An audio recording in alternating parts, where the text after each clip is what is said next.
Jaxson Dart's 2025 film provides the potential for the highest ceiling, yet lowest floor of any of the second-year quarterbacks. He is a superstar in every sense of the term. He's a playmaker, a big-time play creator, and potentially revolutionizing New York Giants football. That would be the biggest story in the league. However, with all these runaround playmaking guys, when their biggest plays come out of structure, many of them fizzle and burn out quickly. The quarterback position is built through rigid structure. The footwork, timing, meticulous detail, every particular element has a specific purpose, so when your biggest plays come out of that structure, it can be hard to create consistency moving forward. Always playing out of structure can also create statistical quirks. Sitting in the pocket and throwing a fade is not the same as running around for 8 seconds then throwing deep, yet both would show up on the stat sheet as completed passes down the field for the same amount of yardage. That's why on the surface these stats can be a bit confusing with Dart, which is why we need to dive deeper into the advanced stats to understand him better as a player. Something that says a lot about him are his numbers when pressured and when blitzed.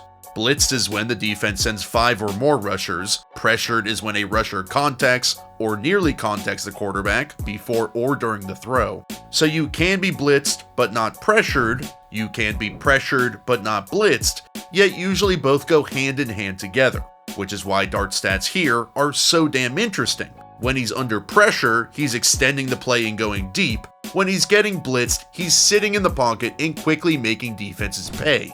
For example, when he's blitzed, he has a very good understanding of where the extra runner, the free blitzer, and his hot receiver are gonna be. Check this play out where the Giants are running this sail concept, attacking 3 different levels of the defense, and the Saints have 6, potentially 7 guys coming on the blitz. Since the Giants only have 5 in protection, that means potentially New Orleans could send more pass rushers than the Giants can block. If they do, Dart becomes hot, which means he knows he's facing an unblocked pass rusher and has a designated hot receiver running a quick route that he can dump the ball off to. And since the Saints are blitzing, they don't have as many bodies in coverage, so Dart's gonna get one-on-one coverage, and if his guy can break a tackle, you can make the defense pay.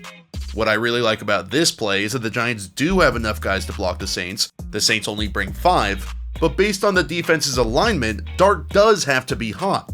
If the Saints didn't have Pete Werner in the line of scrimmage, Jermaine or Luminor would not have to squeeze inside to take the most threatening man. So if Dart said to himself, okay, they're only blitzing 5, I have 5 linemen in protection, he'd wait for the whole concept to develop and likely take a sack.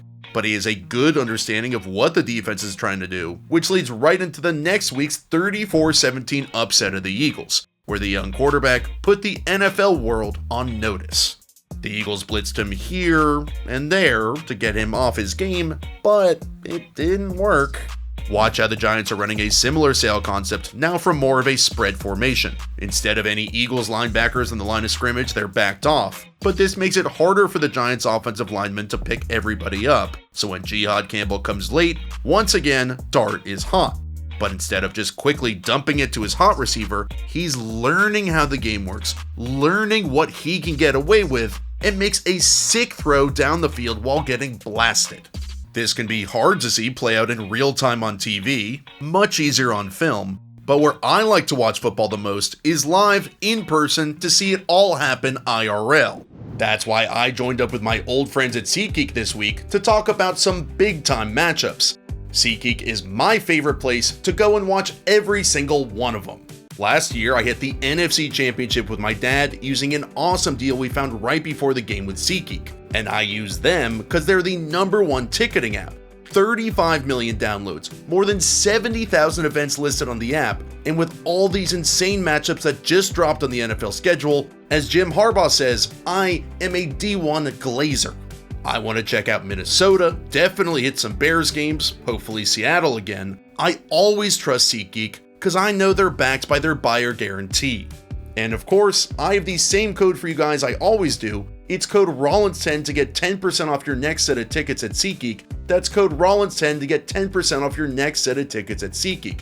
And by the way, make sure you click on the link in the description box to download the app so you can automatically get that code added to your next order with code Rollins10. Thanks, SeatGeek.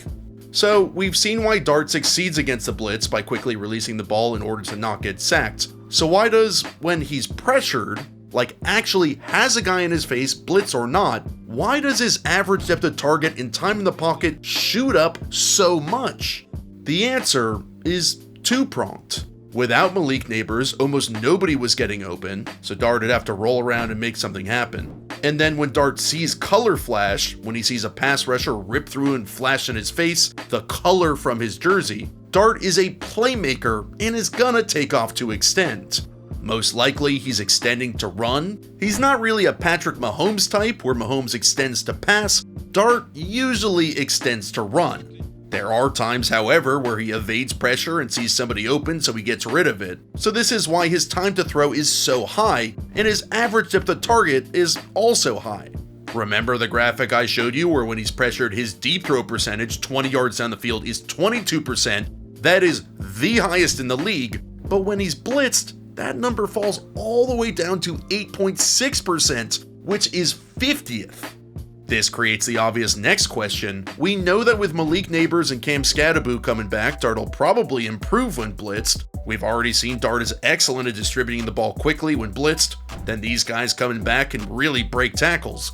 The question is, can Dart do a good job of understanding when there actually is pressure and not just abandon the play whenever he perceives pressure that's not there? To answer part of that question, let's take a look at how good he already is from the pocket, operating as a more typical quarterback. His pocket presence when he's not trying to escape, his pre- and post-snap reads, etc. And the answer is, he's quite good. Check out this play where the Saints are starting in a two-high shell.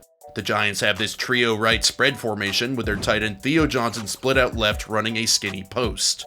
With two high safeties, Dart knows this post route is dead on arrival. No point at all in even checking this side with the safety sitting right on top.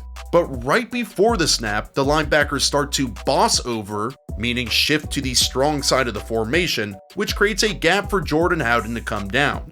The Saints are basically saying, we're not scared of Theo Johnson at all. We want to push more help towards the three receiver side of the formation. Dart knows when he sees the linebackers boss over, Howden's coming down, because if Howden didn't, they wouldn't have anybody in the weak side B gap in case Skattebo or Dart ran the ball. So now Dart verifies Howden's coming down, still pre-snap, knows against one high safety this is a good concept, but especially if they're trying to disguise it and Jonas Sanker has to come from even further, and just look at the throw. Or there was this play against the 49ers where he shows not just talent with his arm, but with the way he sees the game. I like this one because we can see his creativity. He is a creative thrower, where the 49ers are playing. Okay, here's one reason why I love football, and I don't think there's any way that AI or analytics can ever solve the game like a baseball or a basketball or any of those sports. You could easily argue this is cover 7 split field quarters, where we're splitting the field in half and playing box, where these 4 are here for these 3, then we're playing a tricks adjustment where the weak side safety is coming over to help. Or are we playing cover 3 buzz, where the safety is heading to the middle of the field as the post guy, and the weak safety is just playing his hook assignment with a heavy emphasis on the bunch formation to the right? For my money, I think it's the second. It could easily be the first, but watch how Dart has his corner route against the safety and cornerback. But the moment he goes to throw, he knows this is Gunnar Olszewski, barely 6 foot, if that, just 190 pounds. He is not a burner, he is not a jump ball guy, he's about even with the corner. A rainbow over him into the deep corner of the end zone is a bit risky, so watch what Dart does. He throws a missile right to Gunnar, pins it right on him. I can't recall seeing a quarterback make this type of throw in this situation. I mean, watch Diamador Lenore. He turns backwards without looking at Gunnar because he's sure where this ball is going, which makes it so that, yes, in fact, Dart can squeeze this ball in for the touchdown. Now, he still has room to improve maneuvering the pocket. He has a lot of raw ability, as we just saw, but there's still room for plenty of growth. Part of pocket presence is keeping the play alive on deeper concepts, like here the Giants are running a form of Mills, a dig and post, which is designed to beat this too high coverage. In 4 deep quarters like the 49ers are playing, the safeties are often extra itchy to take away anything over the middle, which leaves a deep post available against a cornerback who's playing outside since he assumes he has safety help inside.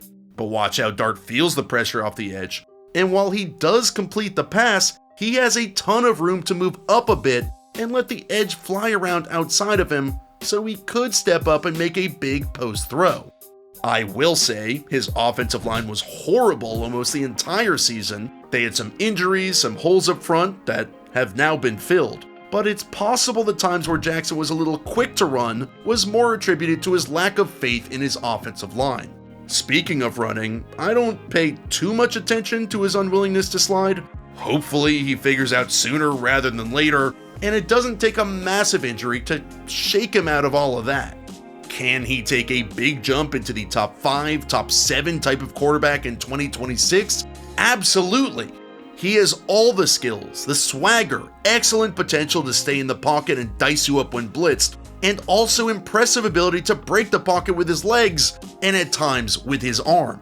Hopefully Neighbors comes back alright with the knee, Scadaboo will be back too, so with Dart having actual weapons around him, he could really smash. In my opinion, the Giants do have their franchise quarterback, and if they can start to build something with John Harbaugh, an average offensive line, and with these weapons, New York Giants football finally has their franchise quarterback.